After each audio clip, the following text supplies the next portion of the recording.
Okay. Chapter 28, Part 3. Okay, so here we're dealing with some other laws that protect the public from abuses in the securities area. Internet-related securities fraud can include a lot of different things, including spam, online newsletters and bulletin boards, chat rooms, blogs, social media, and tweets. This is usually where people use that to spread information that is false in order to perpetrate a fraud, perhaps by alleging inside information so that people buy stock to raise the value of the stock that is not an actual, based upon actual facts about the growth of the corporation. Investment newsletters, while there are legitimate ones, some e-newsletters are used for fraud. An investor may believe that the information is unbiased, when in fact the fraudsters will directly profit by convincing investors to buy or sell certain stocks. Okay, a Ponzi scheme, you've probably heard of this before, and this basically describes what it is. You may have heard of Madoff, the guy who did this. I believe he was in New York and made millions and millions of dollars until he was caught. A Ponzi scheme is a fraudulent investment operation that pays returns to investors from new capital paid to fraudsters rather than from a legitimate investment. So basically, there's no company. What you're doing is you get people to invest. Then you get new people to invest, and you pay the new people off. You pay the old people off with the new investors' money. And so it's sort of like a pyramid. You're gradually growing the number of investors and using the newer investors to pay off the older investors and siphoning off money for yourself. Such schemes sometimes target U.S. residents and convince them to invest in offshore companies or banks. Okay, so that covers a lot of the federal laws. We also have what are called blue sky laws, which are laws that are enacted by states to regulate securities and prevent fraud and other damaging things from occurring. Blue sky laws existed even before 1933, but were largely ineffective and continue to be in most states. Article 8 of the Uniform Commercial Code also governs requirements on the purchase and sale of securities. So that's another law protecting the sale of securities. Okay, so corporate governance is a new topic we're going to talk about to finish up this chapter. And it's defined as the relationship between a corporation and its shareholders. Effective corporate governance is essential in large corporations because corporate ownership by shareholders is separated from corporate control by officers and managers. Some corporations provide the officers with stock options, which enable holders to purchase shares of the corporation's stock at a set price. This encourages, it's almost like ownership, encouraging more ownership in the corporation by the officers so that they're more invested in the corporation and work harder to make the corporation profitable. When the market prices rise, the officers can sell their shares for profit. So it's another way for them to make money, but encourages them to do so on the basis of making the corporation more profitable. Corporate governance also at a minimum means auditing, reporting of financial conditions to evaluate managers, and legal protections for shareholders so that violators can be punished and victims can recover losses. A lot of this is a result of the Enron catastrophe. We talked about that before. Enron was a large utility corporation in Texas. One of the things that Enron did was they were paying bonuses to their employees with stock, including their retirement fund was largely Enron stock.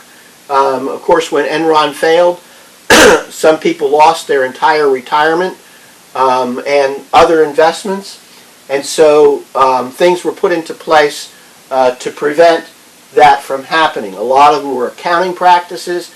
Some of them were restrictions on funding your retirement account with your own stock. So the board is responsible for operating in the best interest of the shareholders. And as a result of Enron and the Sarbanes-Oxley Act and other legislation, corporations now have to have an audit committee that oversees the corporation's accounting and financial reporting processes, including both internal and outside auditors. Okay, so that was part of the problem with Enron. Arthur Andersen was their accounting firm, and the accountants working for Arthur Andersen were doing some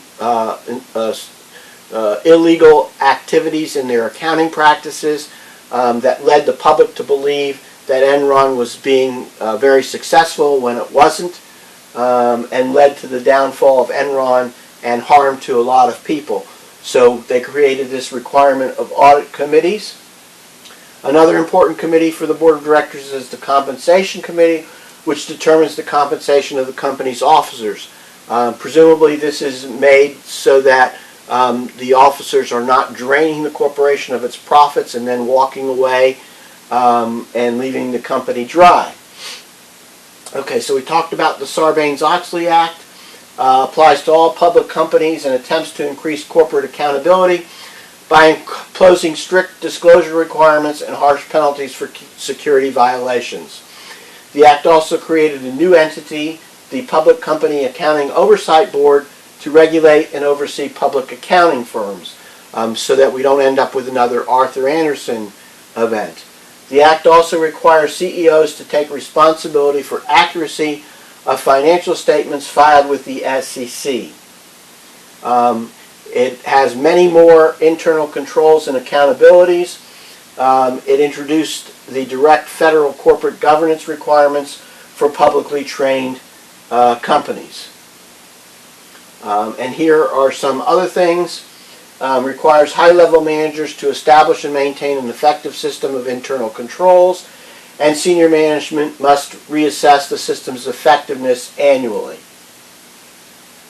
Certification and monitoring requirements. Section 906 of Sarbanes-Oxley requires that the Chief Executive Officer and Chief Financial Officer certify the accuracy of the information in corporate financial statements. Puts a big onus on these individuals that didn't exist prior to Enron. Certification and monitoring requirements. This requirement makes the officers directly accountable for the accuracy of their financial reporting and precludes any ignorance defense if shortcomings are later discovered. Okay, so that basically finishes up Chapter 28. The magic word for Chapter 28 is Ponzi. This is the last chapter in this course. The last chance I will have to address you via video.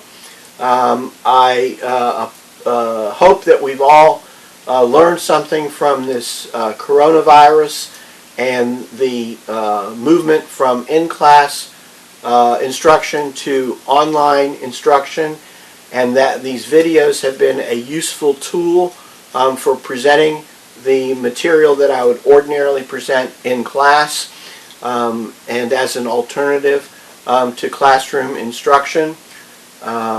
We will still be working with one another through the final exam and through the rest of the course.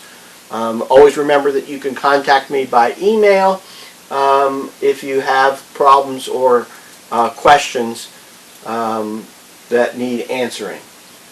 So thank you for your cooperation in this difficult time and struggling with me through some of the technological problems we've had in working this arrangement out. Hopefully I'll see some of you even after this course is over. Maybe we'll soon go back to campus life and I'll pass some of you there. It's been my pleasure to present this course to you. I hope you enjoyed it.